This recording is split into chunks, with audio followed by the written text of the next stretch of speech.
Coming up on today's podcast, Alex, Katelyn, and I, we get into running on the treadmill and how to make it actually fun.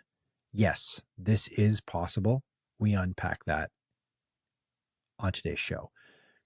And Alex and I also talk about the Houston Half Marathon, and specifically a big American record that was finally set, broken, whatever you want to call it, after 18 years last Sunday in Houston. Alex was there sort of doing a quasi reporting / running himself. So he got to see it with his own eyes in the distance. And we talk all about that as well and unpack why the runner Conner Mantz is sort of emerging as like maybe could be one of the all-time distance running greats in America, and what he does next, what perhaps he should do next with his career.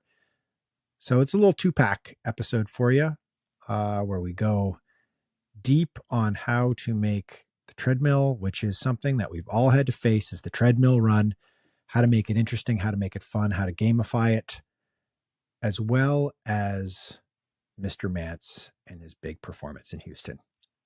All right, let's get into the show.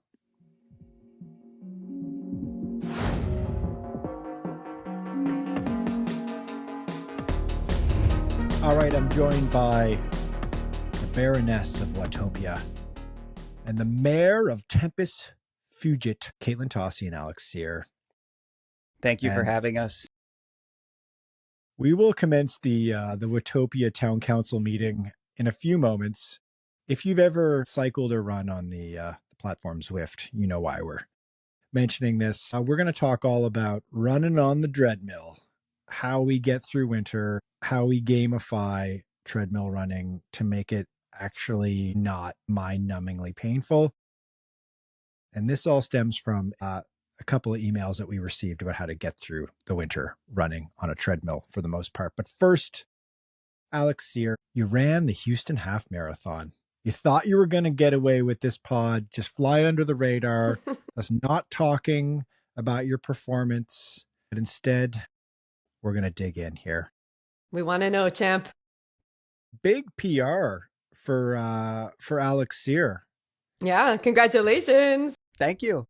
1:05:04. You're very close to being able to call yourself a 64 man. Yeah. You're knocking on the door now. I mean, that's scorching fast time. Yeah. You guys, I need to say this for everyone who's up. We're talking about a half marathon, people, not a 10K. Yeah. I'm sorry. I always have to make that distinction for people because I think a lot of us are just like, wait, what? We're talking 21 kilometers. Okay, go ahead. It's incredibly fast. Well, thanks. I mean, for me, it was kind of the opposite experience to my first half marathon. So if 3 months ago, I did my first half and I was trying to break 66 minutes and I went 65:58. So there was this moment where I sprinted to the finish and got my goal. It felt triumphant. This time around, it was the opposite. Like I saw my goal slipping away with the seconds as I was sprinting to the finish because I wanted to break 65. And so I was about a minute faster, but it was like this weird thing where I finished and it felt like I had just lost out on something instead of just gained something. But yes, overall it was faster. So I have no complaints. I was really happy with the time. Awesome. I think that's universally relatable, actually. That's like that feeling, that like helpless feeling that you have when you're like, you see the clock in the distance counting down and you're like, that's my big number goal just on the board in front of me. And I'm not across the finish line quite yet. Did you get anybody say to you like, couldn't you just sprinted to the finish and got that 4 seconds? Like, come on, it's only 4 seconds. Yeah. Like 4 seconds is pretty far. Yes. But it forced me to like look back at the race and think, was there a time when I was sleeping where I could have just, thrown in a faster kilometer? But I think I gave it all. That's awesome. And that's where it landed. Houston's a neat race because it's like, it's a big, well-organized American event that is just kind of like just beneath the majors level, but it's an elevated event, right? Like there's a high quality elite field. Alex, as you and I talked about the American, both the men's and the women's American records were broken in Houston. So super high quality elite field, and also just like really deep race with a lot of different pace groups. And it kind of feels like a big time event. Oh my God. Like if somebody knows of a deeper half marathon in the world, like make your case in the comments, because this was insane. So my half marathon in Toronto, which in 3 months ago, which was a strong half marathon, had me finishing third. I ran a minute faster this time. The time I ran in Houston would have gotten me the win in Toronto, just times based. In Houston, I finished 61st. There were 60 men ahead of me. Yeah. It was so deep that I wasn't even in the proper elite field. I was in the athlete development program, which is like kind of the offshoot of the elite field. And so before the race, I'm warming up with all of these other elite guys around me and women, and everyone's looking fast and everyone's wearing these crazy shoes and perfect gear, and everyone is skin and bones. It's like, oh my God, everyone is peaking for this race. And at one point, they open our gate, and all of us in our Alpha Flies and Adios Pros walk towards the start line and come face to face with another like 50 elite runners who are the actual elite runners. Oh. And all of a sudden, I have like 10 rows of people ahead of me. And here I am. Usually when I'm running in Canada, I'm in the front line, or at least the second line. It was mind-blowing. The start was so chaotic because you have hundreds of people who have made this their peak race. Now they have to like wait. There's a guy who fell right next to me. It's like the start of an elementary school cross-country race where it's every man for himself. And so once my training partner, Alex Neuffer, and I were aiming for the same thing. And once we cleared that zone, we like kind of looked at each other and almost gave each other a fist bump of like, okay, nice. We made it. We're on our 2 feet. So absolutely deep, super chaotic, thrilling, really. And also like a total ego check and a lot. And like maybe like the worst possible moment just before you're about to start the race. You're like, wait, I thought I was the best. And there's 50 other even better people in front of me. Yes. Wow. But that's not a bad thing. That's not a bad thing. No, it's nice and refreshing. And I think we all had a moment on that start line thinking, well, all right, this isn't meant to be a fast day. Everyone was doing this thing where they're talking each other down, right? Because the weather wasn't perfect. For me, a Canadian, it was okay. We were sitting around at like 32 degrees Fahrenheit, so 0 degrees Celsius. But to someone training in the States, that's very cold. Uncharacteristically cold for Houston. There's some winds, 20 to 30 kilometer an hour winds, some gusts. And so I think at one point I kind of fed into that narrative of like, wow, no one's going to have that great of a day, but might as well just race and have fun. And then, oh man, I hate that chatter. That drives me crazy. That's so dangerous. Yeah. Yeah. But the race started, and I think it was so deep that, I had this moment. It was like, okay, you're either losing your race right now in your head, or you're battling and put it on the line and see how it goes. And look, 2 American records were broken. There were many personal bests. A lot of pros came out of it saying, it wasn't the right day to run fast. It wasn't the perfect day to run fast, but it was possible to run fast on that day. So like my self pat on the back was to just not feed into that weird little, it's not going to be that day today. Because you could always make that excuse. There's always something, right? Something can always happen. And I think that people also do it not only to try to make themselves feel better, but I think they're trying to psych you out. So they're trying to say, maybe I'll be okay, but I'm going to try to psych everyone out and say, oh, no, it's going to be a slow day. So maybe everyone else will take it easier. It's happened to me at the start lines a ton of times in trail races as well, where people who have run the race before, like they'll say to you, oh, do you know this trail? And I'm like, oh, yeah, this is the first time, but I can't wait. This race is going to be, and they're like, oh, well, if I were you, I'd take it really easy in the first section. I'm like, oh, okay. So it's contagious, right? Yeah, it is. It's like you hear that from someone and you internalize it. So to that, I'm not sure if you listen to the podcast, but I'm going to give a quick shout out to this guy, Nick Morin of Quebec, who I saw right at the start and said, what's your goal? Because he was supposed to try to run 65. He says, I'm going to go for 64, because he just felt even more confident. And I was like, you know what? This guy's come to play. And so that's the mentality that I want. How did you do in the end? He ran 66. It was his first race in a couple years, and he took it out hard, and I think he paid for it later on. but he was on 64 pace for the first 5, 6, 7K, and he put it all out there.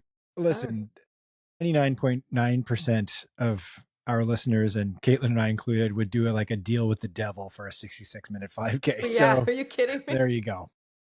Exactly. Well, Nice. big guy, that's a 54-second personal best that you just threw down there in Houston. Is that correct? Awesome. Did I do the math correctly? That's a big personal best. Yep. Katelyn, the days of the 1 minute personal best in a half marathon. I think they're long gone, Michael, for us. So long ago. That's awesome. Oh, yeah, because that's a really short time since your last half, Alex. That was your first half. Oh, it's so exciting. Congratulations. Sky's the limit. All right, we'll take a quick break, and then we're going to pivot hard here into let's bring down the mood. Mr. Sear and the rest of us are faced with over the next couple of months, which is trying to figure out how to make this whole treadmill thing not suck. Bearable.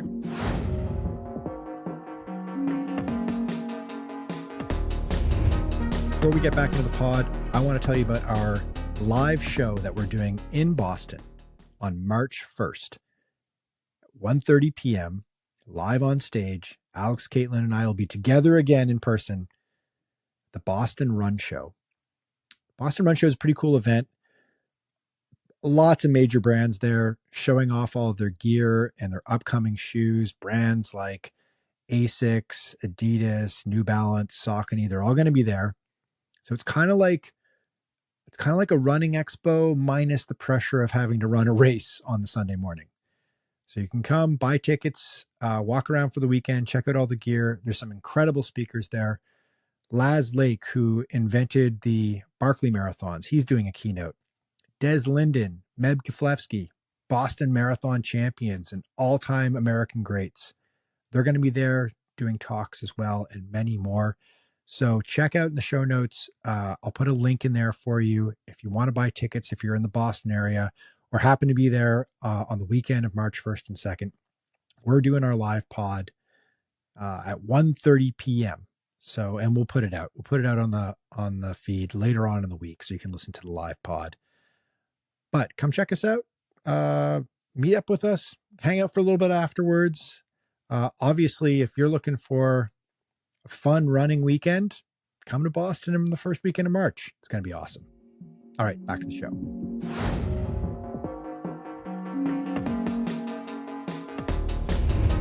The inevitable. The treadmill. It's the dead of winter in the Northern Hemisphere. Mr. Sear and I have definitely done a lot of treadmill running this season for a couple of different reasons. One, just challenging weather, black ice, howling winds, constant darkness, living in Canada in January. Why do we live here? I don't know. I don't know. I feel like, not to go down on like a rabbit hole here, but I feel like, Alex, our ancestors must have just been criminals or lunatics to end up in Canada. But it's just like the first winter. Why don't you just turn around and go back? I have no idea. Yeah. Anyway, here we are a couple hundred years later running on a treadmill to get through our training in wintertime. Katelyn, you're from Massachusetts, so you've done your fair share of hard winters, as we talked about in the past. Yeah, absolutely. This was from a listener, actually, who was like, I got to do a lot of treadmill running. What the heck do I do to make this not mind numbing? And I feel you, because I think historically running a lot on the treadmill, as I have in the past, and I'm sure you guys have done the same thing, it's like you just find yourself like oscillating between just like absolute utter boredom, zoning out completely, where a moment you're like, oh my God, I almost fell off the treadmill. Yeah. And then just staring at the clock as it's like counting each second, right? So miserable. Mm-hmm. So what we're going to do today is we're going to create a little bit of a guidebook, a cheat sheet, a handbook, as it were. We're going to turn Marathon Handbook into Treadmill Handbook for a moment here for one episode. And we're going to unpack kind of like our strategies for actually kind of making it an enjoyable thing to do. And I can say right off the top, spoiler alert, guys, I've actually kind of enjoyed my treadmill runs this season for a couple different reasons. We'll get into it. So first things first, a trip down memory lane, treadmill experiences. You guys, Alex, you you ran collegiately. I have this vision of like going off to the, you're running for your college. It's the dead of winter. Got this beautiful facility, the gym. When it's like, 2 feet of snow, your team goes in with the warm-ups on, and then you're all running in unison on these like state-of-the-art treadmills, training for your season. Fiction or reality? Total fiction. It's a beautiful vision, but it's also dead wrong. We had this culture or this idea that no matter what, no matter how bad the winter would get, how slippery the ground would be, we would have to run outside to show our toughness. And if one of us were to say, okay, it's a bit too cold, I'm going to do my workout on the treadmill, that would be frowned upon. There is something to be said about grinding at tough conditions, but there's also something to be said about running in weather that's so bad that you lose out on the quality of your running. And there's a third thing to be said about putting yourself in danger running on ice. Yep. Right. So I wouldn't even say softened over the years. I've taken to the treadmill a bit more over the years when it just doesn't seem like I can either get the quality or stay on my own 2 feet outside. So no, the college treadmill experience was not a thing for me. It was more so afterwards. Katelyn, have you ever owned a treadmill? I actually own a treadmill right now, which is interesting because, well, anytime I go up to visit my family in Boston, if I were to go over Christmas or over the winter break, I usually end up needing to get a gym membership for the week to go run on the treadmill. So I do have a lot of experience, even recently running on a treadmill. I own a treadmill here because I have as Michael talks about his cottage in Canada, I have a cottage in the mountains here in Costa Rica. It does get cold at night, but not super freezing cold, but it can get to like 3, 4, 5 degrees Celsius cold up in the mountains. It's not so much for the cold as it is for the terrain as to why I have it, which is another thing that we can talk about. You need, conditions. So if it's snow, ice, wind, which also is a big factor here, if there's just like way too much wind, or up in the mountains, it's just either up or down. So if I have to do a workout, and I'm very strict with my workouts, if it's a threshold run or an interval run, that's not hill work or an easy run, I also have to do it on the treadmill if I'm up there. So I do own a treadmill here in Costa Rica for that reason. I do. Craziest run you guys have ever done on a treadmill? Oh, go Alex, go first. Well, can I reference my run from last week? Yeah, you can. Yeah, you can. Does that count? Because I mean, it's all over our channel, so maybe I'm not teaching anyone anything new. But my run now, we're about 2 weeks ago now. This was my major preparatory session for the Houston Half Marathon. We did it on the Wahoo Kicker Run. I've never run this fast on a treadmill, nor have I been this entertained on a treadmill. It was a 15-minute warm up, easy running, 30 minutes at threshold pace, or race pace, goal race pace, which for me was around a 3:03, 3:04, followed by a full kilometer of kicking. So basically go as hard as you can. That was a 2:57, 2:56, something like that. I think you averaged 2:56 kilometer for that last kilometer, yeah. For that last kilometer, which you can't really do on many treadmills. So that was cool, just to feel like I was ripping on the treadmill. And then followed by a 45-minute cool down. All of it looking at a TV screen with Zwift, this app that we're going to get into a bit later. We're going to talk about some apps, but most entertaining, fastest, coolest. One of the only treadmill runs that I was excited to tell my friends about. Katelyn, he ran a 10K on this treadmill in what was 30. It was 30 minutes and 30 something seconds. 10K, 32, I think. Yeah, the fastest 10. We'll get into Zwift more later, but he unlocked something called Olympian in Zwift. Oh my gosh. Okay. Yeah. There we go. Bravo. Yeah, that's sick. On Michael's account. Account. You're welcome. Thank you, Alex. I do have a crazy one. It's not fast like Alex's, but it's really crazy. A bunch of years ago, at the gym that I was sponsored by my coach at Multispa, we got these awesome new treadmills. This was a while ago. It was 10 years ago. So they're probably a lot more advanced now. But the treadmill went up to a 30-degree incline. So this, for trail runners. Yeah. So this for trail runners was 30 like degrees. super cool, amazing. We can really practice some really steep stuff. So we went to like to a public place, the biggest like mall here on the west side of Costa Rica. They took this treadmill and they put it in the mall. We're like on display. And there was a team of 4 of us and we did Everesting. So we would like tag team in at 30 degrees the whole time to Everest as fast as we could on this 30-degree treadmill. It was absolutely brutal. I don't know if anyone has ever tried to run power walk up a 30-degree incline, but 30 degrees is almost the incline where you almost want to be like holding on to something. My God. It's extremely steep.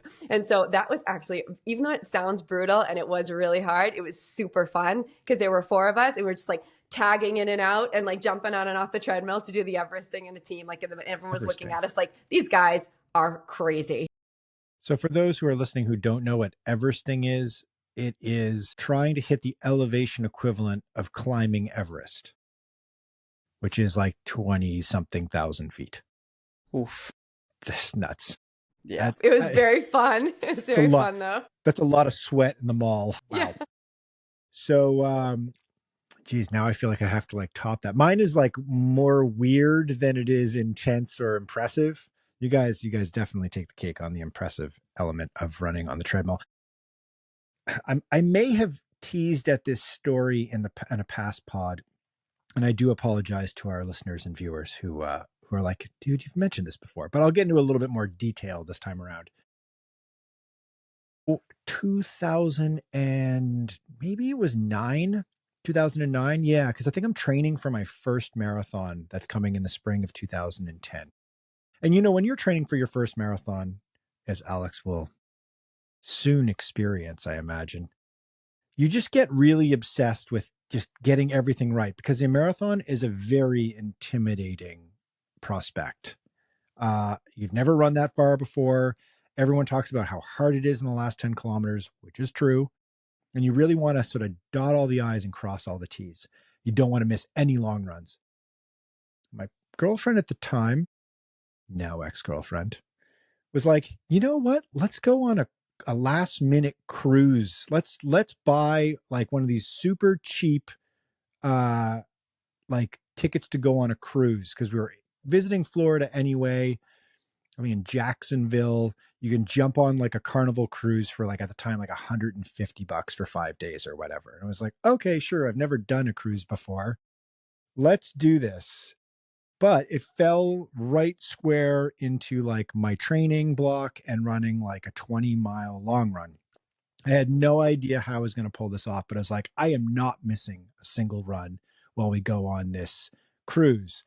Now, if you've ever done a cruise before, there's different types of cruises. There's different quality of cruises. And let me tell you, friends, the last minute Carnival cruise, as I discovered, it's a booze cruise. It's just like, it's like a Dali painting. It's just a hellscape of America. So I discover, because there is technically a track around the perimeter of the boat, of the deck of the boat.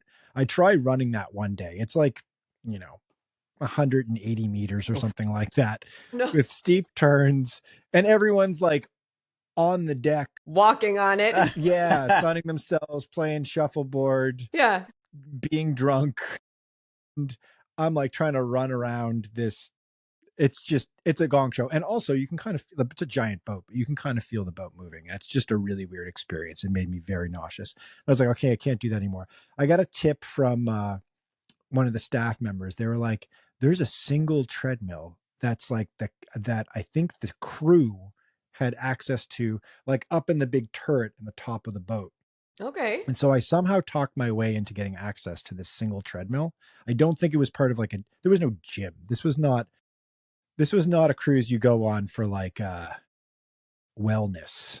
This is a cruise you go on to like see if you can shorten your lifespan by a couple of years. And so I get access to this like crappy old treadmill at the top of the boat with like, it was cool. The windows all around, you could see, the ocean in the distance. And I ran on that thing every morning, and I did a long run on that thing. I did a long run in a cruise ship in like a tiny little room, rocking back and forth to the sway of the ocean. Put in like a 20-mile long run, and it was just absolutely brutal, but I did it. And that is the insanity of being a runner, especially when you're new to the marathon. Yeah. So that's my So the story. moral of the story, don't go on cruises. Absolutely not. I Don't go on have cruises. never been on a cruise since. It was probably the worst version of a cruise I could possibly experience. But like, I don't know if you guys have ever read David Foster Wallace's. I was gonna say that's Yes. the reason I've never been on a cruise, and I don't think I ever will go. I feel like if I were a better writer, I could outdo Mr. Foster Wallace's a supposedly fun thing I will never do again essay, because I had a hell of a time. All sorts of other hijinks took place, and a real snapshot of America at a very interesting time in 2009. Yeah, and David Foster Wallace probably didn't put any miles in during his cruise. I would say not. No, I don't think DFW was a big time runner. Rest in peace, David Foster Wallace. Okay, so let's talk about how to make this less boring right off the top here. Because I mean, I think that's the sort of code that needs to be cracked for a lot of people. We've got some good ideas here. So, making treadmill running less monotonous. Just first tip, Alex, what's like the first go-to thing that you do when you're like, okay, I got to do like let's say I got to run 70 minutes on the treadmill. Okay. What do I do to make that 70-minute easy run a more enjoyable one? I think the easy runs are actually harder than the long runs, than the workouts. Yeah, because of special relativity, right? I think the mistake people make, this is me, the physicist, the mistake that people make is they try to raw dog. And by raw dog, hear me out, raw dogging is this thing where on flights, you just look straight ahead until you land with no distractions, no phones, no movies, no anything. It's kind of to prove to yourself you can do something hard. Don't raw dog on the treadmill, okay? Put some music on. If there's a TV nearby, put on a show. You're already doing something hard. I've just never been a hard ass for things like that. Just try to make it go by easier for you. Don't skip out on the run. That's the hard part. Mm-hmm. Put a TV on. Put some music on. To me, that's totally fine. Even if it's headphones, man. You're on the treadmill. It's boring. I've done headphones multiple times, even if I don't wear them going outside. Yeah, I would say invest in a pair of whatever. If you're an Apple person, AirPods, get the pros, because they will not be destroyed by sweat immediately. So get the water resistant ones. Get water resistant headphones, because you're gonna sweat in treadmill. There's just no way around it. Right. What else, Katelyn? What else do you do? What's your setup? What's your strategy here? For my easy runs, because I agree that they're the absolute hardest to get through, because when you're doing intervals and workouts, it's great because you're switching it up. So it's entertaining on its own and you have to run hard. So it's a little different. What I do, first of all, is I cover the screen. So wow. Okay. I do not want to see the time, because I'm just going to stare at that digital clock until I have to finish. And so even if I have a TV in front of me or I'm listening to a great playlist, I will look down at the screen. So what I do is I cover it. And then every so once in a while, after an episode or after about 5 songs, I take it off. I'm like, wow, 30 minutes has passed. So to me, I'm like playing a trick on myself that I know I'm playing, but it works. So it's like, people who set clocks ahead or back to kind of trick, but they know that they did it. So I like to cover the screen. And then since easy runs are supposed to be in conversation pace, what I really like to do if I can is take advantage of the time and like catch up with my dad or my brother and people that I don't. You do the call. Everyone, yeah, I could do a call. Like if I can catch them, that would be awesome, because then, I talk to my dad at least 3 or 4 times a week because he's back in Boston. So what I'll do is I'll give him a call and we'll have a really nice chat. And then that will really help me I don't even think he knows this. I got to tell you guys help me out a lot when we're on those calls, because, either he or my brother or an old friend, we haven't had a catch up, and I could do that. And, I should be at a conversation pace anyway, so I should be able to speak perfectly fine. So for the easy run, that's a really good trick. If you need to, catch up with someone, you probably don't want to do a work call, because you won't be able to really focus as much, or might be huffing and puffing at some point. But maybe catch up with someone if you don't have show that you want to watch or playlist you want to listen to at the time. This is how you win son or daughter of the year. You're well ahead. It's January and you're already well ahead in the rankings. That's a good tip. I have to admit, I've never really thought about that. I have from time to time taken calls when I'm on like an easy run and I've got AirPods in and I happen to have my phone with me, which is not often. On the road? Yeah. Oh, And I've never that's a done little that. weird because like, you know, the ambient noise is pretty evident to the caller, I think. But on the treadmill, probably less so, especially if you've got a quiet treadmill, Yeah. which, not many treadmills are quiet, but if you can find a quiet treadmill, Wahoo Kicker Run, very quiet. Not plugging the Wahoo Kicker Run. It just happens to be a very quiet treadmill. If you find a quiet treadmill, Mm-hmm. that's a pretty good idea.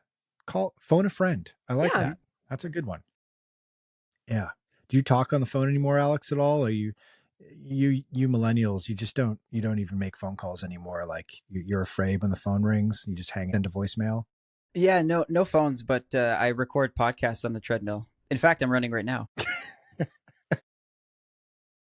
Of It's a course good he bit. is. I didn't even think of that. We should have done that as a bit. We were all running on the treadmill while we're That's doing good. this. Oh man. That would have been really good. So obvious too. Yeah. Yeah. Okay. I would say another good tip is kind of embrace the technology. You're using the technology anyway. Lean into the technology. I go 2 screens. I'd set it all up beforehand. There's nothing more nightmarish than like trying to switch a show on Netflix mid run. So like make sure it's all set up. I go screen mounted to the wall. I go TV, and then I use my laptop. Most treadmills either have their own panel, their own screen that you can use. That's like a quasi smart TV if it's a newer, fancier treadmill, or they just have like a table or platform where you can put your laptop. I'll go show on the screen, and then I'll go Zwift on the immediate screen, like on my laptop, for example. So let's get into Zwift a little bit, Alex. Let's unlock Zwift for our listeners. What is Zwift? I'll allow you to explain because you've wandered through the wilds of the island of Watopia quite a Yeah. bit recently. Tell us what I've Zwift is. I'm a Zwifter now. So it's cool. It's like your own digital world. You have an avatar that does what you're doing on the treadmill. So for me, my guy was running and he's running alongside a whole lot of cyclists. So the Zwift is so far better known in the world of cycling. It's very well known in the world of cycling, and it's picking up quickly in the world of running. If your treadmill pairs with Zwift, you can choose a track or a course to run on. So, for example, some are 12 kilometers long and they're 150 meters of elevation. So you kind of get to choose what type of run you want to have. And then you see your little avatar doing it. And then it's very interactive too, because on the side you have your stats. It tells you how fast you're going. You get all your kilometer markers, your pace, and then you also see who else is there. And this is a setting that works better for cyclists and maybe less for runners. But if you get really ambitious, maybe you can dabble. Like you can type, you can send messages to people as you pass them or as they pass you. I haven't done that. I'm not coordinated enough to do the fingers and the feet at the same time. But that does make it go by faster. I don't know. It makes it interactive, and then you can challenge other people with it too. And the new setting that's cool is like you can actually upload certain courses in the world that exist. So I think you can do Boston. Is that right? Like you could. That's so cool. You can't yet do this, but I think it's something that is coming soon, is what I've been told. Is that this is kind of like the sort of top level way to completely close the loop and make kind of the virtual world of like the virtual experience of running on a treadmill complete, which is to say taking a GPX file, so the data file that's in your watch of the terrain, and uploading it to a platform like Zwift, and then that platform will be able to generate a virtual world based on that GPX file, and also pulling data probably from like Google Maps or Google Earth to like generate a 3-dimensional world that you can then experience in part or in full. I mean, like there are GPX files for everything. It's kind of one of the amazing, not fully unlocked aspects of the running watch, right? Where it's like there's millions of runs out there that have been uploaded to Garmin Connect or Strava. Mm-hmm. And those are all data points that could be used by anyone to create a run, right? So if you got it could be the Boston Marathon, the New York City Marathon, you want to experience those runs. It could also just be your favorite run that you can only do in the summertime because, that trail is covered in snow in the wintertime, which would be kind of neat, right? So yeah, I love that feature. That sounds really fun. yeah. So Zwift is pretty special. It's, as you said, Alex, sort of like not fully known in the running world yet. The island of Watopia, which is Zwift's made up fictitious island where they have all the different cycling and running routes, which, fun fact, guys, is actually based on an island near Australia. When you look at, I'll put it in the show notes, when you look at the Google Earth or Google Maps of this island of Vanikoro, that is what Watopia is based on. Cool. Yeah. So it's based on a real place. Wonder how many tourists they get a year who are like, I'm here because I'm obsessed with Zwift. I wanted to come to Watopia and cycle on it in real life. And yeah, so there's all these different routes. Some of them now are getting to be specifically focused on running. Because Alex, I don't know if I experienced this as well when you're running on a very heavily used cycling route where there's like literally thousands, like tens of thousands of cyclists doing this same route. And there's like huge group rides of like 50 packs of like 100 cyclists going by you. Something weirdly kind of like distracting and annoying about it. But they've got a couple of running routes you can go on. They're just like running paths. It's just you and not many other runners because it's not well populated by runners yet, but it's a little bit of a chiller vibe. Yeah. You're not getting past 1 million miles a minute by endless people. So all this to say is we've, waxed on about Zwift here for a couple of minutes. I think what's powerful about Zwift is that it's like both a virtual world. So you could say the three of us could go for a group run together, whereas we'd never be able to do that in real life because we live so far apart from each other. So theoretically, the three of us could all go for a run together. We could all like decide to meet up and run on a certain route at the same time and set a certain pace. Then Alex could drop Katelyn and I after about 5 minutes. I was like, I don't know about that. We'll do our threshold run and Alex can do an easy run and we can go out That's together. right. Sounds good. Okay. There's even like a track. I think it's called Mayfield. There's a track in Zwift. You can do like a 400-meter repeats.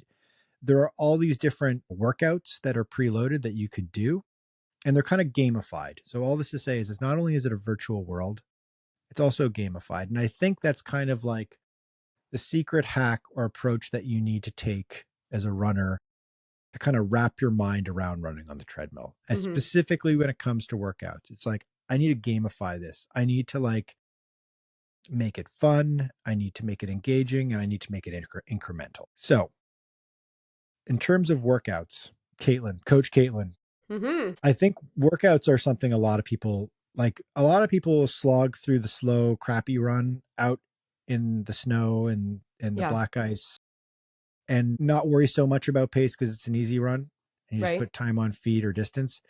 But then workouts is when everyone gets kind of antsy. Like Alex, you went through this experience where you're like, I need to nail this prep workout for my goal half marathon, and I'm not going to leave it to running outdoors. So let's talk a little bit about executing workouts on a treadmill. I think what's really great I think actually the treadmill can be an excellent tool for a workout, especially in the winter. So maybe try to think of it, instead of that it's going to be this horrible, miserable experience, think of it as, no, but I'm really going to be able to nail my workout if I do it on the treadmill. If I do it outside, I'm not going to be able to. So those who really get into workouts and intervals and specific paces, think of it as a motivation to, I'm going to really be able to do a great job. And the great thing about a treadmill is that you set the pace on the treadmill that you have to run at, and you just have to keep up and try not to fall off. So you don't have to kind of keep looking down at your watch, looking down at your watch. Am I holding my threshold pace? Am I lagging? Am I going too fast? Because for some of us, it can be tricky if we're not 100% comfortable or used to our paces. It can be tricky for us, and you're constantly adjusting, and then you adjust too fast, and you don't want to, So I think on the treadmill, think of it as a great benefit. You set your pace, and a lot of treadmills now have even interval buttons, right? So you set the quick pace and you set the easy pace if you're doing intervals that you need to switch back and forth from quickly. So you don't think about that you need to, push the button to get the treadmill to go faster, push the button to get it to go slower. And maybe you guys can explain with the whole Wahoo how that would work in with it, because you don't have to push any buttons to go faster or slower. But if you're able to organize and set up your workout and put in your data, then it can be an excellent tool to be able to really get the workout that you want to get. Yeah, I'd say that the improved tech in treadmills is making working out on them a whole lot easier.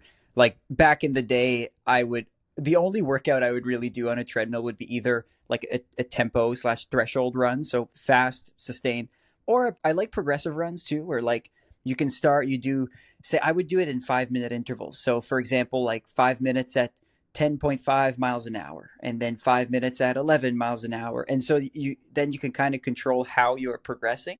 But yeah, like you said, with our Wahoo treadmill that we've trialed a lot, you have that run free mode where then it's the opposite. You don't set it. Like you put run free, and then the treadmill responds to you. So then that's better for a workout that's more off feel. So for example, if you're doing a fartlek run, right, where your only guideline is, I'm going to run hard for a minute and easy for a minute times 10. Well, then you hit the run free. And then if you pick it up, the treadmill picks it up with you. If you slow down, the treadmill slows down with you. So then that gives you a bit more flexibility. So I think we're at the point now where, and we have treadmills that have this tech, but treadmills that are also fast enough to sustain the fast end of workouts. Like what if you want to do an interval, you want to simulate an interval workout? Like you also have the tech for that with, our kicker run that goes down to 4 minute per mile pace. And we've tried it, not for the full 4 minutes just yet. Yeah, he's working on 10 to 15 seconds at a time. Mile. You'll get there. You'll get there. Maybe next year. Yeah. Maybe. Yeah. I think, again, not to make this just one big ad for the Wahoo kicker run, but with this technology, the run free mode, which Alex just spoke about, which is unique to this treadmill, you can, as Alex said, vary your own pace, which is for the first time like you could ever do this, where basically you can even come to a stop in the treadmill. It's just going to stop. It's not going to flip you off the back at the end. You don't have to do the jump to the side thing as you would if you're running a really hard interval. You just slow down. But also this treadmill, you can preload in, your terrain experience. So like if you're running on Zwift, for example, and there's hills on the course, it's going to automatically adjust the incline. And there's actually a decline as well, up to a few percentage points. So you're actually running downhill at one point as well as uphill. So if you're doing, say, interval session and you are, say, prepping for the Boston Marathon, Katelyn, Boston, I've heard, is not flat.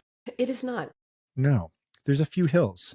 And say you want to practice doing marathon pace on the Newton Hills or something approximating the Newton Hills. You're not going to run the Newton Hills, especially as the degree of incline pitches a little bit up and a little bit down. You're not going to run it evenly all the way up. You're not going to run your like overall goal marathon pace. You're going to slow it down a little bit. So if you want to do like a tempo run, a marathon pace run, and experience that shift in gears, flip it into this run free mode, then you're going to fall back into the pace that you're probably going to attack that grade of hill on. And then when you crest heartbreak and it's time to run to the sit-go sign and go for glory, and it starts to flatten out, and even as a slight downhill, you can rip it and you can actually pick it up instead of like bashing at the paddle to go faster and faster. You just start running pace naturally. And it's like it's a freeing feeling. Natural running effectively. So I would say, I think treadmills are actually pretty great for workouts, but you have to come in with a plan. You have to come in with a plan, a strategy. You have to challenge yourself a little bit. I think it's good to throw in a little bit of, if you're not using a super flashy, super modern treadmill that's going to automatically adjust grade for you, You should throw in some grade changes just to like mix it up a little bit here and there and challenge yourself. Do you pitch it up to the 1% grade when you go to like the hotel treadmill, or Katelyn, in your case, at your cabin in the woods? In the mountains, do you pitch it up to 1% grade to like the kind of like the ancient idea in treadmill running of it needs to be at 1% to mimic outdoor conditions? I don't often do it, and I should do it a lot more than I do, but I don't. I usually leave it on flat because for me, I don't know about you guys. I feel like when I run on a treadmill, I'm looking at the pace, but my rate of perceived exertion is always higher than what it says I'm running. Always. Mm-hmm. It's always harder for me. So I'm trying to make it as easy as possible. So if that flat 0% on a treadmill is actually more of a decline, then that's fantastic because it's helping me a little bit. Every once in a while I will. And you guys can imagine that I probably play with the grade a little bit anyway. But no, I usually keep it pretty flat. And if I do, I put it only up to 1 because I know that some have said you can put up to 1, 2, or even 3%, but I'll only go up to 1 just to make it not 100% completely flat. Yeah, same here. Unless I'm doing a hill workout, I'll probably hang out at 0.5. Uh-huh. Yeah, the RPE, rate of perceived effort. Exertion. Oh, no, I'm going effort, guys. It makes sense. It's good too. It's good. I'm changing the game on you guys. Is a real thing on the treadmill. Like I was on the weekend, I was just doing an easy run on the Saturday and headed at like 4:45 kilometer pace. And I was like, this just feels so much faster right now. But it's just because the bed is moving and you have no choice, right? But once you get going, it's okay. Mm-hmm. Yeah. I think one other thing that's really nice with very modern treadmills now is there's also a setting where you can put it into have a natural lateral movement so that the treadmill just shifts ever so slightly laterally to kind of mimic that feeling of running on natural ground, which I think might over a long period of time, if you're running a lot on a treadmill, might stave off some injuries as well. Because that's one of the like classic knocks on the treadmill is that because you're just running on this flat, even surface for a long period of time over many runs, it's not necessarily good for all of these like little inefficiencies and imbalances in your body, right? That we all have. Another tip I would say is like go with a cool room. Go like think about like if you're running indoors in a treadmill and it's 21 Celsius, 72 Fahrenheit, that's really warm for a run. That's like bordering on a summer. You're going to run. burn up. Yeah. You're going to just burn up in a second. Yeah.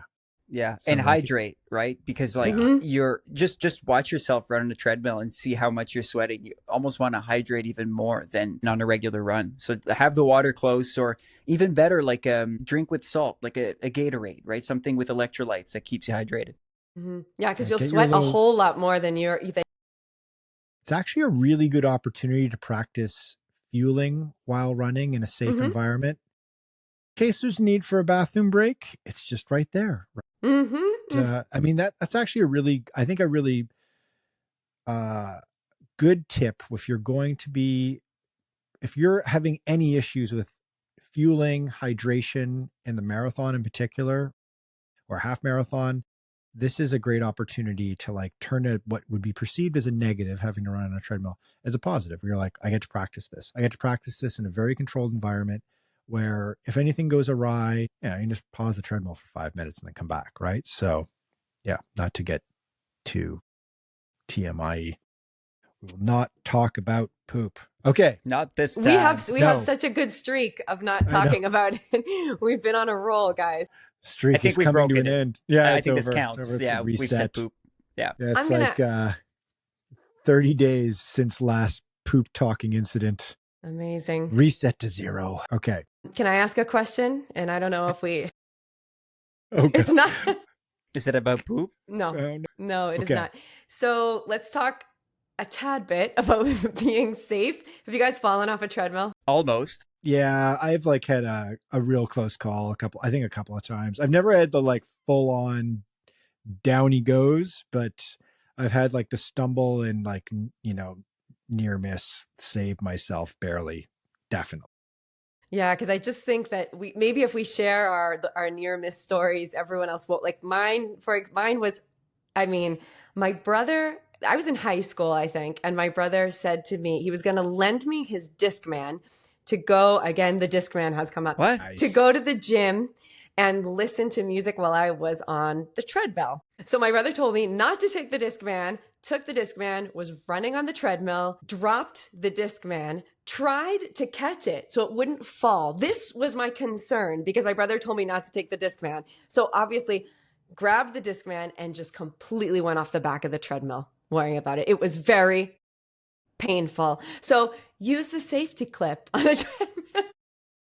Yeah, next time you run on the treadmill at home, don't run with your Discman.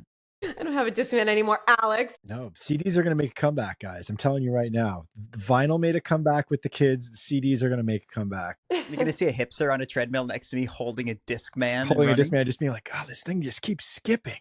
But it's so much better than my iPhone.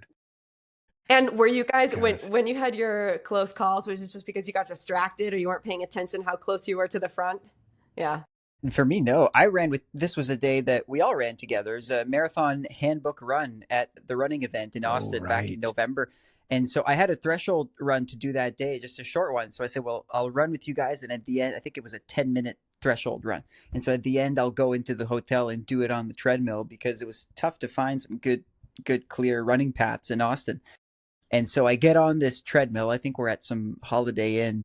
And I crank it up to threshold pace. And at around minute 8 of 10, the treadmill fries. And so it just stops under my feet. And a little bit more, and I thought I was going to fly forward, but I managed to catch myself in the front, but I got completely scared. So, yeah, I don't know if a clip would have helped necessarily, but what I took from it is just be alert. Right. Be alert when you're running. Right. Yeah. I mean, this is just tip number one is if you're listening to a running podcast for upwards of 45 minutes, as you just have been, you're all in. You're one of us. So if you got that, don't buy the $800 treadmill because you're just going to wreck it. You're going to destroy it one way or another. And then one day it's just going to crap out on you, just as that one did for Alex. You need one that's got a good motor, that's really solidly built, that's relatively quiet and stable. And, like if you got the cash, treat yourself, cost per use is pretty low when you think about it. If you're going to be using this thing, if you're thinking about buying a treadmill, you're probably going to be like cost per use is going to end up being pretty low over like a 5-year span. It's like buying a car, just make the investment up front and it will pay dividends over a long haul. All right, let's sum this up, guys. So I think tip number one, like what's our sort of like our playbook for, in summary, for the treadmill? Like number one thing, Alex, for you. Don't avoid the treadmill just to prove to yourself that you're tough and in turn run in really crappy weather. You can lose out on really good quality sessions by eschewing the treadmill. That's what I did this winter. And I'm happy that I did. It got me to actually lock into my actual race pace that on some days just weren't possible in 15 degrees below zero and windy and with snow on the ground. Right. 54-second personal best for Alex with that too. Yeah, exactly. Amazing. No, I think to piggyback on that, it's really just think of how beneficial the treadmill can be to you and just make it as engaging and fun as you possibly can. So if that means you don't really have a lot of time usually to watch your favorite sitcom, that's what I like to watch when I'm on the treadmill, quick, fast, funny stuff, or you've really been dying to watch this documentary, or you never get to listen to music because you just don't have time, make it as like an excuse to be able to do those things that you don't usually get to do. So I know that well, you guys have been loving running on your new treadmill. I mean, when you think of it as the treadmill, just make it fun. I love to have like a playlist that I have waiting there that I haven't used because I don't run with music on the daily. So I'll say, oh, I get to listen to this playlist that I haven't heard in, 2 weeks, 2 months because I haven't been listening to music while I've been running. So just enjoy it. Think about how to make it fun. Yeah, I would say gamify it. I would say treat yourself. I would say make it a decadent experience. It's actually the comp of raw dogging on the airplane, which is, there's another version of raw dogging that is just making me so unsettled saying that term. But thank you, Alex, for bringing that into our lives in this podcast. I did not make it up. Just like with flying. I mean, with flying, we're like, okay, I'm going to treat myself to like watching like the whole concept of the airport movie is a thing, right? The airplane movie where it's like, I'm just going to watch some crappy action film, some rom-com, something that like I maybe wouldn't necessarily like fire up on Netflix, but hey, I'm like trapped in this little seat for a few hours. I'm going to indulge in some like basically a sugary treat equivalent for my eyes, right? Maybe do that. Like you said, the playlist, lean into the running playlist, practice some stuff, practice fueling, practice hydration, and also like gamify your workouts, really get into like what you're going to do with your paces, how you're going to challenge yourself with a little bit of like incline, decline grade to like match your goal race, things like that. Make it fun for yourself. And I would say I've used this in a previous podcast as like a number one tip to get your ass in gear running is treat the treadmill run just like you would like the day you're dreading to go for any other run, where it's like do the 5-minute rule. Get on it for 5 minutes and tell yourself you're allowed to stop after 5 minutes. If you're not having a great time, you're not going to stop. You're always going to keep running, right? You will. Yeah. And I would also say that like invest in a good treadmill and get something high quality, modern, with all the bells and whistles that you can afford. Get the setup going, get the screen going, so you can like binge watch a show and so on and so forth.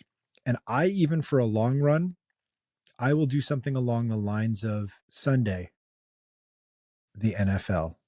I will just watch an entire football game. And I'll be like, I am watching the 1 p.m. game as my long run. It's like 4 hours. You're not going to get through the whole thing. But like, just be like, I'm going to watch like 3/4 of a football game. And that's going to be my, like, I'm just going to force myself to stay on the treadmill for that. It's hard to do, but it's doable. Or like, it's going to date me here, but Alex, do you remember VHS tapes at all? You probably don't. You're a DVD kid, right? No, I do. Yeah? I just caught it near the beginning of my conscious childhood. So, if you're over the age of 30, you remember the two tapers, the long movies, The Godfather, Casino, like the two tapes. Yes. Yeah. Yeah. I'll be like, you know what? If I'm doing a long run on the treadmill, I'm watching a 2-taper. I'm watching one of these like epic 3-hour films. I'm sort of educating and entertaining myself. I'm picking one of the great works of cinema, and I'm going to get through it. That's another tip. Or just like binge the hell out of like, 5 episodes of some trashy show on Netflix for sure. Before we leave, one show, one song or piece of music that you recommend for indulging in on the mill. I'm ready. Mr. Sear. And if you say the Lumineers, Alex, I'm ending this pod right now. No, I won't give you the Lumineers. My show I'm tough. Like workouts, I can't watch a laid back show, but for easy runs, I can. I'm very much looking forward to season 3 of The White Lotus, which is coming out soon. Man. I've watched that. I think most of season 1 on the treadmill for whichever reason. Sorry, on the exercise bike. I was injured. I was watching it on the exercise bike, and it was a great watch. Music wise, I'm a Simple Plan guy when it comes to treadmill. And I think that harkens back to when I was like 16 and starting to do winter runs. And I was putting on the old Simple Plan album. And so I'm going to run it. Look, listen, you guys are talking about VHSs and CD Walkmans. I can have my Simple Plan. Fair enough. Okay. I'm gonna no, because I'm thinking of mine, and mine is just such a different. Kayla listens to Beethoven. I would. Yeah, could you imagine? The Beat Garden.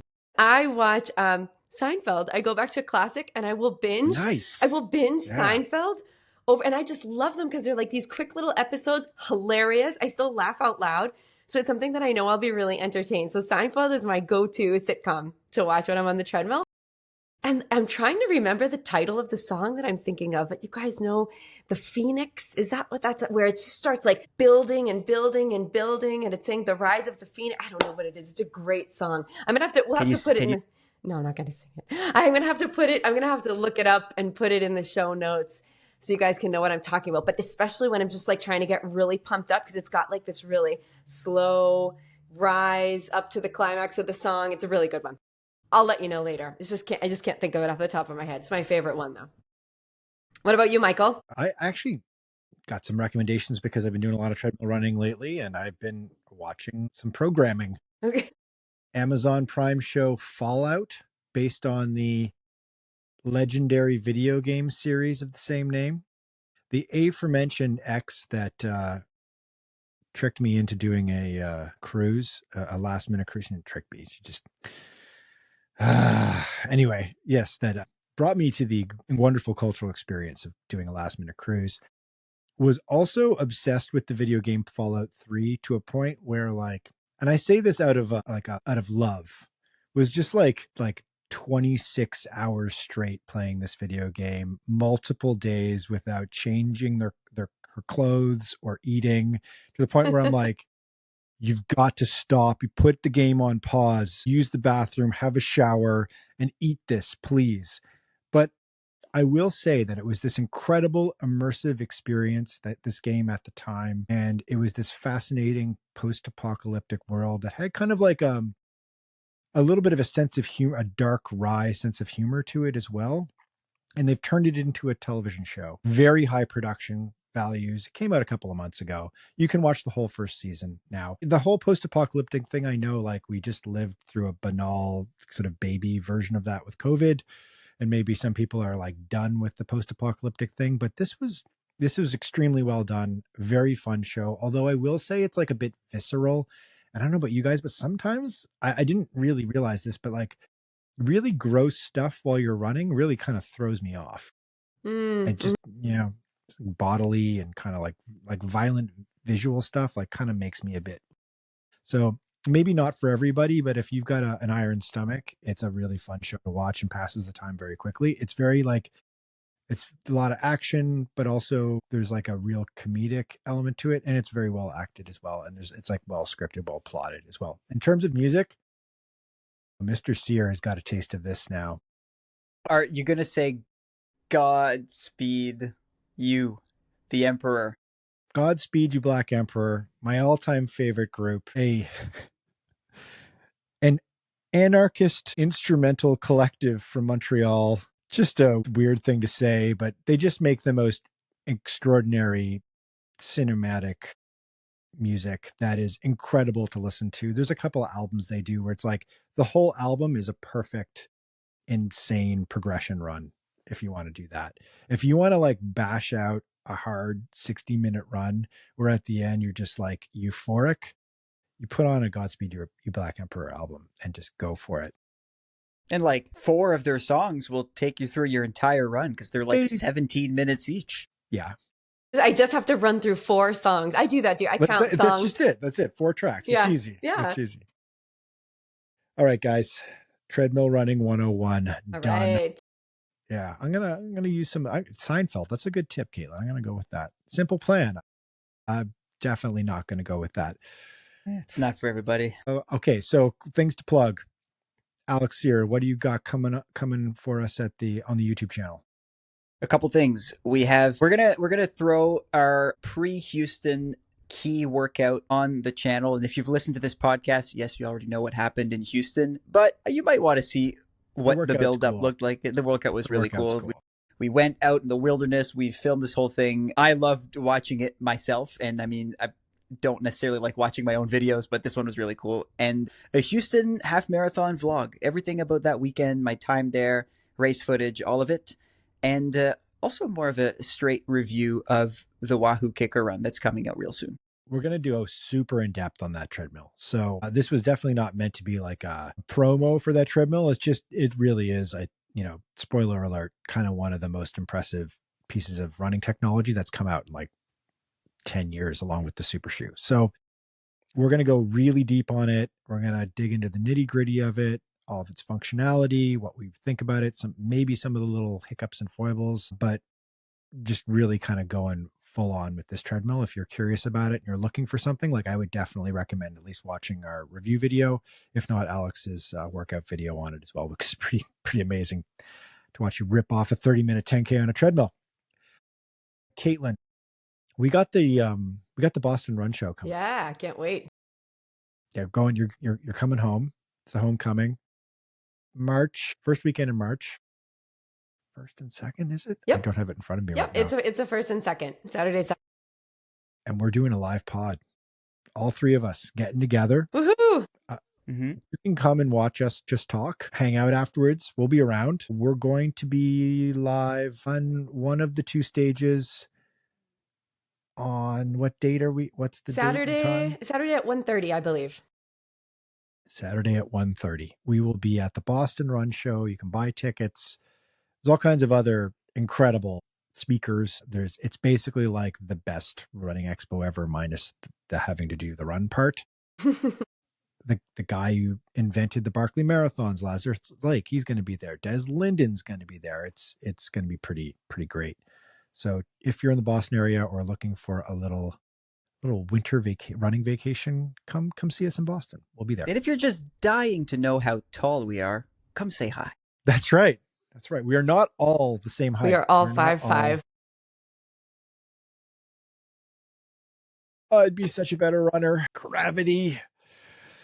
Yeah. Okay. If you have not subscribed to our newsletter, we're over 200,000 subscribers now. Woo! Great. My Lord. So join the party 5 days a week, goes out at 5:05 Eastern every day. We pack it with great stuff as well. All right, guys. Happy treadmill running. See you next time.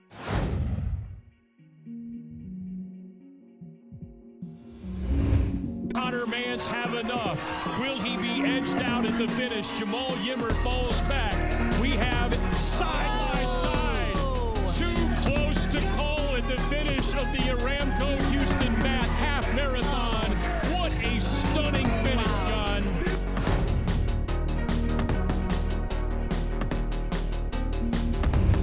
I'm joined by my colleague, Alex Sear, who is on the ground in Houston, looking at an American half marathon record being broken before your very eyes, Alex. Way off in the distance, if you squinted, you could see 28-year-old Conner Mantz smash Ryan Hall's 18-year-old half marathon record. Let's unpack this record today, its significance, the fact that obviously it was a long time coming, and what this means for both Conner Mantz, who is right now right in the prime of his career and has so much promise, as well as what this means for American men's distance running moving forward in the next, let's say, 5 to 7 years. First things first, let's talk about this record. As I said off the top, you were on the course, and I know there's some twists and turns at the end, so you didn't actually technically see Conner Mantz break the tape. Or not break the tape. I heard him being interviewed as I crossed the finish line, though. Oh, there you go. Yeah, that's nice. Yeah. So obviously he must have been very ecstatic. Let's talk numbers here. The old record was 59:43, set by a Ryan Hall, who, for people like us, is still a very present figure in our minds. For Google, maybe not so much. We were creeping through his old records to make sure that we had the right times, and it took like a few different scrolls to find the actual Ryan Hall. Who's the first guy? There was like a UFC guy who's now supplanted him as the #1 Google search. This is a lesson for us all that time is merciless, and it seems like all people are forgotten in time and lost to page 2, 3, or 4, no matter how famous you are in the moment. Ryan Hall, one of the all-time great American distance runners, is not even, I don't even know if he's on page 2 of the Google search results. It's like a UFC fighter, a YouTuber called Ryan Hall Y'all, who are dominating search results when you just type in. You got to put in Ryan Hall runner. Yeah. And then the weird thing that happens is on the second page of Google, it's full of this guy who looks just like Ryan Hall in the face, but who's absolutely jacked and can deadlift something like 500 pounds. Yes, Ryan Hall has had a third act as a hybrid athlete. And in 2021, for example, not to go down a Ryan Hall rabbit hole here, but he did like a 500-pound deadlift and sub 5-minute mile challenge, like right at the sort of the peak of COVID insanity on a track in California where he grew up and where he lives now. And the guy is like a monster. He looks like the Incredible Hulk now. So he is he has gone a different direction in his life and his career. And we can talk about that later, because we'll talk about legacy. We'll talk about what a guy like Conner Mantz wants out of running and the rest of his career in the next, say, 5 to 7 years. But Conner Mantz broke the record. He ran 59:17, which is a significant haircut from the previous record. That record stood for 18 years. That record just felt real dusty, Alex. As a case in point, that was well before the super shoe era, back in 2007. Ryan Hall ran in a pair of, like, I had to zoom in on the pixelated old low res pictures of Ryan Hall smashing that record in Houston in 2007. And he was wearing like a pair of Asics, like, they look like tiny, like, ballet slippers. A very different time in running, very different time technologically. And obviously Conner Mantz broke the record in a pair of, I think it was Alpha Flies. Yeah. Yeah. And now that the race has passed, it's a bit of a hindsight 2020, but you have to think about, was there a chance that this half marathon record was going to go down? Now, I think that it makes total sense that Conner Mantz was the one to break it. He somewhat quietly was destined for this record. His first half marathon was at the age of 12. And then he ran another one at age 14. And he dropped to 1:11. Okay. So talent is there. It's not really an at-home training recommendation advice, but very impressive. And then he's somewhat just had this perfect career, right? So it's this guy growing up in Utah, totally dominant high school runner, becomes a tremendous cross-country athlete at BYU, winning 2 NCAA cross-country titles. He becomes known for his grinding ability, especially over longer distance. Marathoner / half marathoner is written all over him as he comes out of college. And then sure enough, he quickly starts tackling the half and the full in his pro career. And to this point, Michael, he's 28 now. He has yet to run a bad marathon, though what just happened is on another level, but we'll get into that. But maybe we break down his last few years, right? He's had a really consistent marathon career. He's had an 11th place finish in Boston in 2023, went on to run 2:07 in Chicago, 6th place. And then I think he really made his entry into the zeitgeist of marathoning at the Olympic trials in 2024, running 2:09:05. You remember that. Clayton Young, they somewhat traded the league. Clayton Young kind of let him win, but at that time... he acquiesced at the finish line, Yeah. Some people said, because, Conner Mantz is a Nike athlete, and perhaps there was more money at stake for Conner Mantz than there was for Clayton Young, an ASICS athlete, to win the Olympic trials. We'll never know. That will be left between the two of them, but he did technically win the U.S. Olympic trials, which, pole vaulted him into being an Olympian representing the United States, where he ran really well, 2:08:12 in Paris, finishing top 10, finishing in 8th.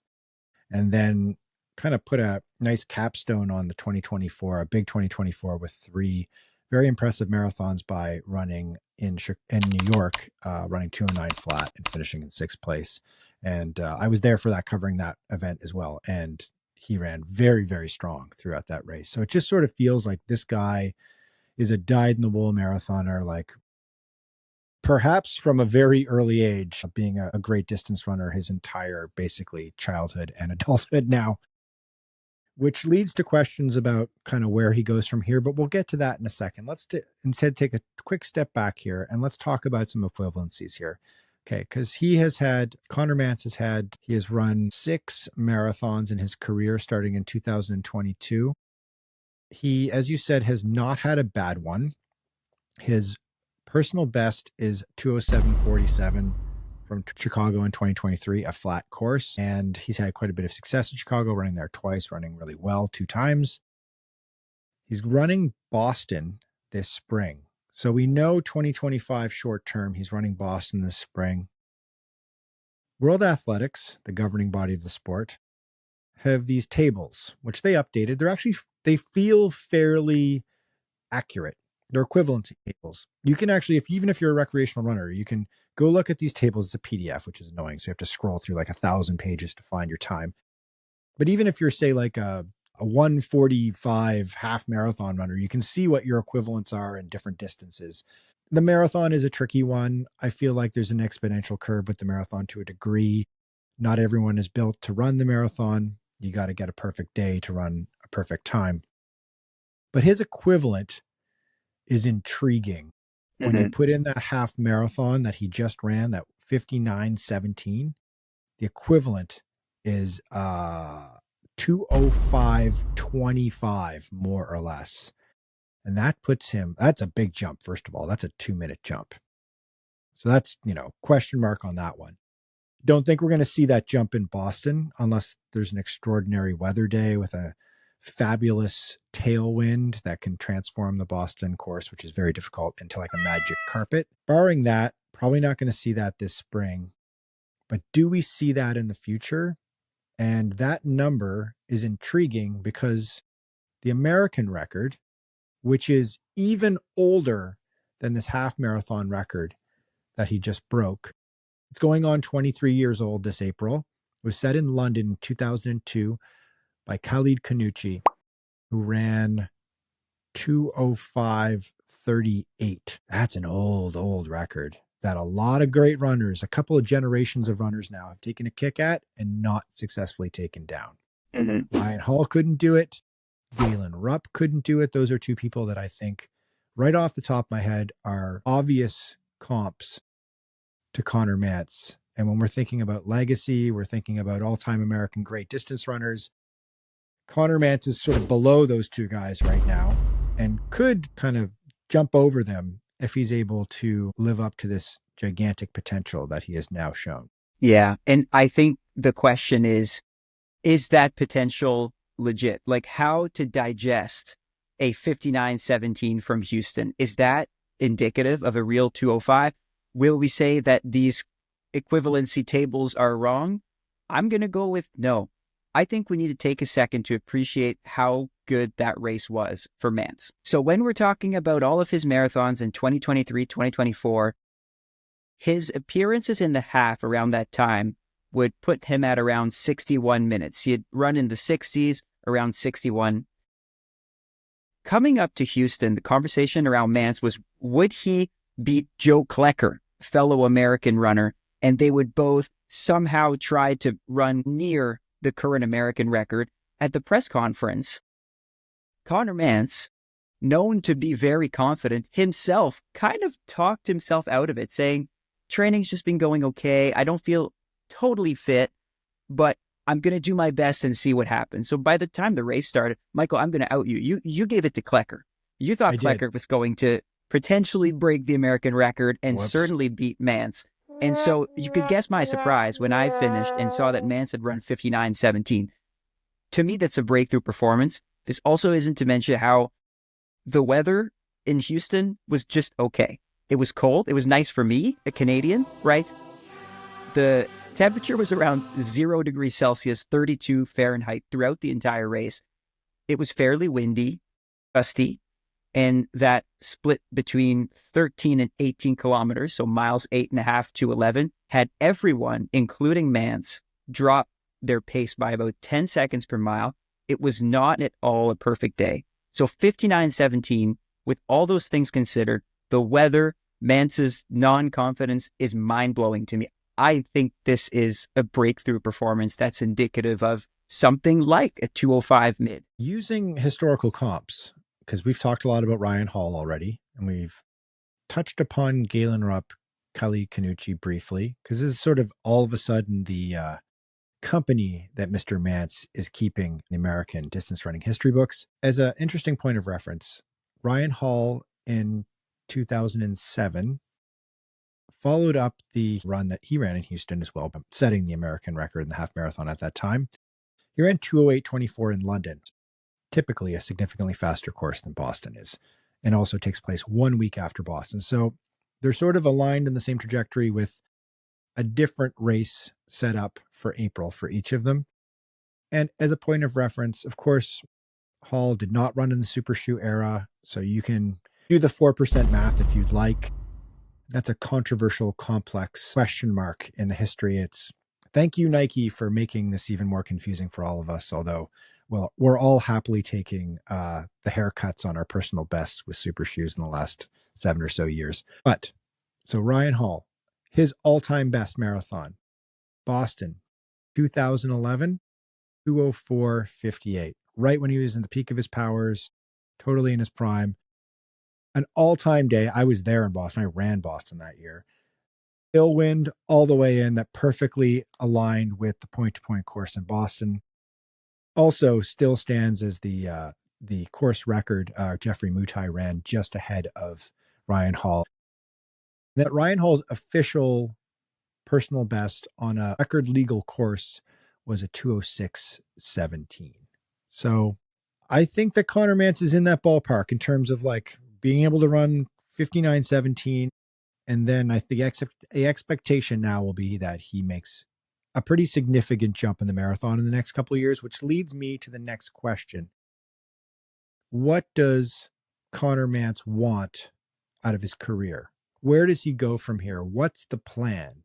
He works with an excellent coach in Ed Eyestone, who he has obviously trusted for pretty much his entire adult life with his running, because Eyestone was his coach at Brigham Young University for many years before he went professional, and he remains his coach at Eyestone. Eyestone, former Olympic marathoner himself, really smart guy, really knows the distance well, very like strong in terms of like psychologically preparing his athletes.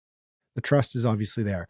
Where does a guy like Ed Eyestone, and where does Nike, who's the key sponsor for Conner Mantz, where do they guide him in the next 5 to 7 years in this prime of his career? Because the marathon is a fickle discipline. It's a tough career. A lot can happen, and in a snap of your fingers, you can go ahead 7 years and look back, and you ran a couple of Olympics, maybe a world championships. You missed a couple of seasons with injury. You took a couple of cracks at Boston and New York. Maybe you went over to London once and it didn't pan out. And next thing you know, you're looking back and you've got a 2:07 as your PR, and there's a big what if. What if? And I see that with a lot of careers. There's a little bit of that with Ryan Hall. There's a little bit of that with Galen Rupp. Both those guys have actually put down 2:06s as their on the books personal bests, although Hall's got that nice Boston time, that 2:04 high. How does Conner Mantz sort of plan his career moving forward to totally capitalize on his extraordinary talent? That's such a question, because as much as I think most pro athletes expect that they'll be at this for another 10 years, especially if you're a 28-year-old like Conner Mantz, the reality is he's a 59 low guy now. And so what he does this year and next year really matters. And the marathon has become much more complicated of a beast too in the last few years in terms of what you chase. I think there was a time when it was kind of obvious, like he's going to do Boston, he's going to do New York, and he's going to do the Olympics. That's what marathoners do. Nowadays, I think he needs to ask himself, and he needs to look into his contract to see what makes most sense. Should I chase championships or should I chase times? Why should he not focus on races like Valencia, which might not have the clout of a Boston Marathon, but can make him run way faster potentially? Or why wouldn't he sign up for the Marathon Project, which is happening in Arizona in December, which is this like startup-y type race where people go and try to run fast times, and most Europeans have never heard about it. It's very just American. What's his goal? Does he want to pop a 2:04 or 2:03? And if that's the case, is Boston the best place to do that? Or does he want to become known as the Olympic champion, the Boston Marathon record holder, the New York City king? I don't know. Yeah, and these are competing ambitions as well, right? They don't necessarily they never all align. It's sort of like points of a triangle, right? Because the other very important point of the triangle here is making a living, is money. Dollar bills, y'all. Where are you going to earn the most? And that's why it's sort of one of the not so secret reasons why you see a lot of American runners, especially American runners of note, show up at Boston and New York year after year, is because between those races giving you an appearance fee that's going to be significantly more than an appearance fee from, say, Valencia, typically, as well as your brand, if you're, say, with Nike, an American brand. You want to see maximum impact at the sort of optimal moment. And Boston, New York, Chicago, those are the three pinnacle American races that are going to move the needle for Nike for selling shoes, right? So I think the only time you have alignment of the ambitions of making an optimal amount of money between appearance fees and what you can do with your own feet in terms of performance and making performance-based incentives, and then also running that fastest time you can possibly run in the ideal conditions, and then being competitive and maybe being a champion or getting on the podium in a big event. I think Chicago really is the only one that makes sense for Conner Mantz. So I wouldn't be surprised, because also Chicago's, at least for now, it's a Nike race, right? It's a Nike's only marathon major that they sponsor, and they can really shape the event and market Conner Mantz. I mean, look, a few years ago at the heyday of Galen Rupp's career, they basically manufactured a race for Galen Rupp to win, which he did. So Galen Rupp has won one marathon major in his career. I mean, that's a huge achievement in a marathon runner's career, especially in an American marathon runner's career, to win a major. Although it kind of felt like the elite field was sort of like steered towards having Galen Rupp have a banner day. You may see that with Conner Mantz in maybe Chicago 2027. You may see Nike sort of align the elite field for Conner Mantz to smash it out of the park, run an American record, and also maybe win the race at the same time. The cherry on top, right? Let's look here. A couple of dates to keep in mind for Mr. Mantz's career. World Athletics Championships are in Tokyo this year. This will be his age 28 year. Does he get pulled by the lure of wearing the red, white, and blue in a big time world championships, because Tokyo will be hyped up because Japan is obsessed with distance running in the marathon? That's a question mark. I say no. I say he steers clear of that. I say instead he runs Chicago or New York. I think that's a hot take. Really? I mean, I think he'd be foolish to run world championships. Then 2027 World Championships. So that's in 2 years. He will be 30 years old. The World Championships are in Beijing. Gonna go ahead and say skip that one, Conner Mantz. I'm not sure if you're going to run a really great marathon in the smog of Beijing. In the smog and the heat. Yeah. Yeah. 2028 LA Olympics. I mean, just like you put that one in pen in his schedule. Barring some sort of injury or a great crop of young athletes that we've not yet seen emerging at age 31, I can imagine Conner Mantz will be gearing up for the LA Olympic Marathon. Then 2032, 35-year-old Conner Mantz. The Olympics will be in Brisbane. Be interesting to see if he can have that longevity in his career. So I think that'll be a really interesting question to see what this guy chooses to do over the next, let's say, 5 years, and whether or not getting that American record is something he becomes obsessed with, or if he approaches things in a more organic way, runs New York, Boston, takes a crack at faster times in Chicago, because obviously New York and Boston are not historically that fast. Be really interesting to see. What do you think he should do? What I think he will do, given Mantz's disposition of always on all the time. He's a big racer. He runs workouts hard. He races a lot. Maybe the answer on whether he's going to chase times or titles is yes. All of it. Yes to everything. Yeah. I'm kind of serious. I think he might be the type of guy who tries to get it all. And perhaps that's being hungry or greedy, or perhaps that's the making of one of the greatest marathoning careers ever. And Mantz, I think, has already become the guy that maybe his opponents or watchers are saying, oh, this guy's on a collision course with burnout. And then he just keeps proving people wrong just because he's that intense and because he races a lot.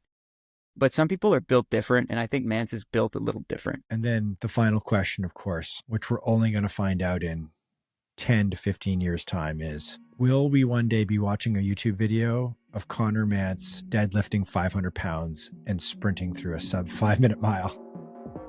I'm going to go with no, dog. No.